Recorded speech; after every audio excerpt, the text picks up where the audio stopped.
അല്ലാഹു അൻസീൻ ബാരിയർ, അല്ലാഹു ഒരു മറ വെച്ചിരിക്കുകയാണ്. ഇതൊക്കെ റബ്ബിന്റെ നിഅമത്ത്, ഇതൊക്കെ നമുക്ക് കണ്ണുകൊണ്ട് കാണാൻ പറ്റാത്തതാണ്, ലതായിഫുകളാണ്, വളരെ മൈന്യൂട്ട് റബ്ബിന്റെ റഹ്മത്തുകളാണ്, ഇക്റാമുമായി ബന്ധപ്പെട്ട വിഷയങ്ങളാണ്. നിങ്ങൾക്ക് അനുഗ്രഹത്തിനാണ് ഇതൊക്കെ ചെയ്തു തന്നിട്ടുള്ളത്.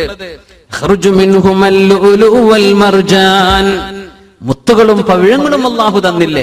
സുബ്ഹാനല്ലാഹ്. അത് അലങ്കാരമാണ്. നിങ്ങൾക്ക് മാല അണിയണം, നിങ്ങൾക്ക് ആഭരണങ്ങൾ അണിയണം, ഇതൊക്കെ ഇക്റാം, ഔദാര്യം ചെയ്യുന്നവരായി ഇങ്ങനെ ചെയ്യാം. അല്ലെങ്കിൽ ഒരു നേരം തിന്നാനുള്ള ഭക്ഷണം തന്നാ പോരെ, വെള്ളം തന്നാ പോരെ? അല്ല, ഫാകിഹത്തൻ വ അബ്ബ, അല്ലാഹു സുബ്ഹാനഹു വ തആല നിങ്ങൾക്ക് പഴവർഗ്ഗങ്ങൾ തന്നില്ലയോ? അല്ലേ? സുബ്ഹാനല്ലാഹ്. ഫീഹാ ഫാകിഹത്തുൻ വന്നഖ്ലു ദാതുൽ അക്മാം, തിന്നാനുള്ള ഗോതമ്പും അരിയും തന്നില്ലേ എന്നല്ല, നിങ്ങൾക്ക് പഴവർഗ്ഗങ്ങൾ തന്നില്ലേ. ഇതൊക്കെ കാരുണ്യവാന്റെ വിശേഷനാണ്. എന്തേ? ഭക്ഷണത്തിന് പുറമെ ഒരു ടേസ്റ്റിന് കടന്നോട്ടെ. നമ്മൾ ഐസ്ക്രീമൊക്കെ കഴിക്കണില്ലേ ഭക്ഷണത്തിന്റെ ശേഷം?